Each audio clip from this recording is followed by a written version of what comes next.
Hi friends, நான் இங்கே ஓமனுக்கு வந்ததுக்கப்புறம் நீங்கள் இவ்வளவு நாளாக என்னுடைய வீடியோஸில் Oman food Oman room tour so இந்த ஓமன் ரிலேட்டடாக வீடியோஸ் வந்து பார்த்துட்டு இருந்தீங்க. ஸோ இன்றைக்கி நீங்கள் தம்ப்நெயில் பார்த்துருப்பீங்க யாரை பற்றி பேச போகிறோம் அப்படின்னு சொல்லிட்டு.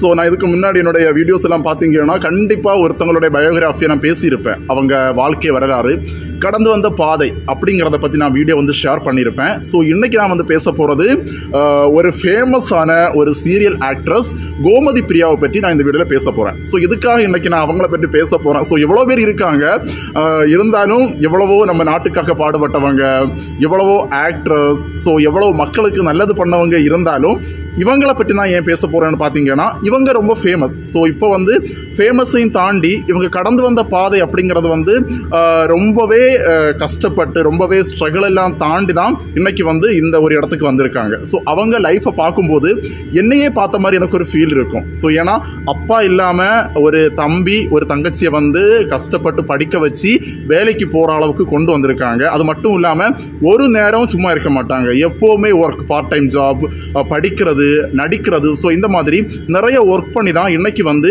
கோமதி பிரியா அப்படிங்கிறவங்க வந்து நிறைய பேருக்கு தெரிய வந்திருக்காங்க. ஸோ இன்னைக்கு நான் வந்து அவங்கள பற்றி தான் பேச போகிறேன். ஸோ வாங்க வீடியோவை ஸ்டார்ட் பண்ணலாம். அதெல்லாம் ஆரம்பிக்கிறதுக்கு முன்னாடி நீங்கள் இப்போ தான் முதல் தடவை நம்ம சேனலை பார்க்குறீங்கன்னா கண்டிப்பாக சப்ஸ்கிரைப் பண்ணுங்கள், பெல் ஐக்கானை கிளிக் பண்ணி வைங்க, ஆல் நோட்டிஃபிகேஷனை செட் பண்ணுங்கள். ஃபேஸ்புக்கில் பார்க்குறவங்க கண்டிப்பாக நம்ம பேஜை ஃபாலோ பண்ணுங்கள்.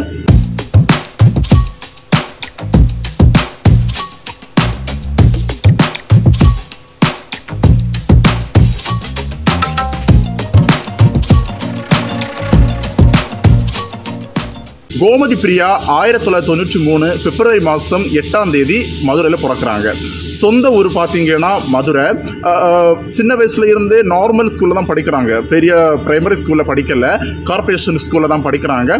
அது முடிச்சதுக்கப்புறம் 12th முடிச்சுட்டு காலேஜ் போகிறாங்க. ஸோ இவங்க 12th படிக்கும்போதே இவங்களுக்கு பிஇ படிக்கணும் அப்படின்னு ஒரு ஆசை இருக்குது. ஸ்கூலில் பார்த்தீங்கன்னா நல்லா படிப்பாங்க, 12thலையும் நிறைய மார்க் எடுத்ததால் இவங்களுக்கு ஸ்காலர்ஷிப் மூலமாக காலேஜ் படிக்கிறதுக்கு வாய்ப்பு வருது.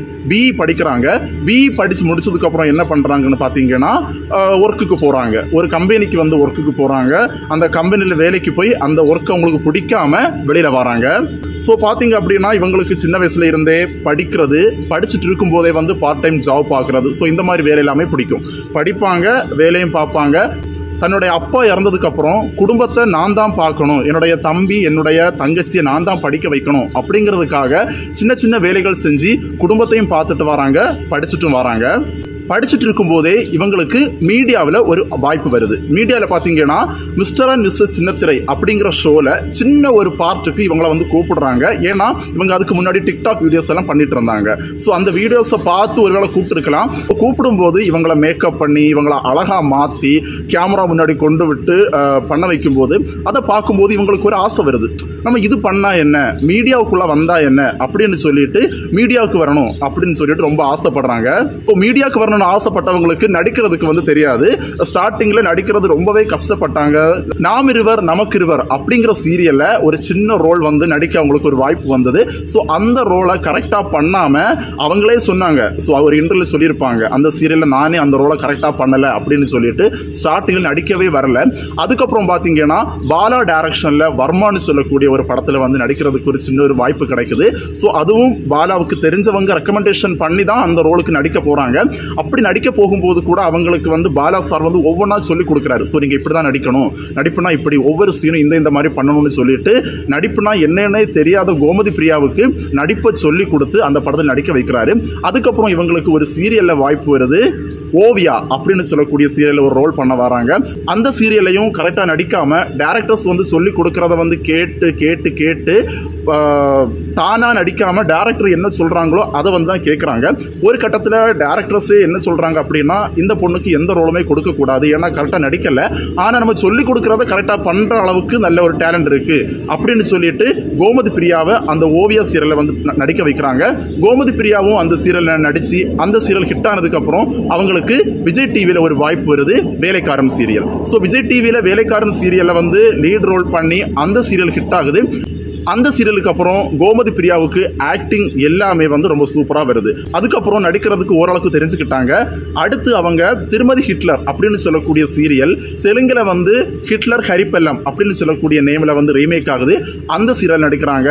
அதுக்கப்புறம் விஜய் டிவியில் ரொம்பவே ஃபேமஸாக போயிட்டு இருக்கக்கூடிய சீரியல் வந்து சிறகடிக்க ஆசை. ஸோ அந்த சீரியலில் பார்த்தீங்கன்னா ஒரு மெயின் ரோல் பண்ணி இன்னைக்கு அந்த சீரியல் மலையாளத்தில் வந்து ரீமேக் ஆகி செம்பனீர் பூவு அப்படிங்கிற சீரியல் நடித்தாங்க. ஸோ இந்த மாதிரி இன்னைக்கு ஸ்டார்டிங்கில் நடிப்புனா என்னன்னே தெரியாமல் இருந்த கோமதி பிரியா இன்னைக்கு வந்து பேன் இந்தியா அளவில் எல்லாருக்குமே தெரிகிற மாதிரி ஒரு எல்லாருக்கும் பிடிச்ச ஒரு கேரக்டராக வந்து மாறி இருக்காங்க. ஸோ கோமதி பிரியா பிடிக்கிறதுக்கு மெயின் ரீசன் என்னன்னு பார்த்தீங்கன்னா அவங்களுடைய அந்த கேரக்டர். ஸோ அவங்கள ஃபேஸை பார்த்தாலே தெரியும் ஒரு பாவப்பட்ட கேரக்டர். அவங்கள எந்த சீரியலில் பார்த்தாலுமே ஒரு பாவமான ரோல் தான் கொடுப்பாங்க. ஒரு பாவப்பட்ட பொண்ணு, ஒரு அதாவது அடுத்தவங்களுக்கு அடிபணிஞ்சு போகிற மாதிரி கேரக்டர் அந்த மாதிரி தான் கொடுப்பாங்க. ஸோ கோமதி பிரியாவை பார்க்கும்போது நம்ம வீட்டில் ஒரு பொண்ணை பார்த்த மாதிரி தான் இருக்கும். ஸோ நம்ம வீட்டில் பக்கத்து வீட்டில் ஒரு பொண்ணை பார்த்த மாதிரி ஃபீல் தான் ஆகும். அந்த மாதிரி ரொம்ப எளிமையாக ரொம்ப சிம்பிளாக இருப்பாங்க.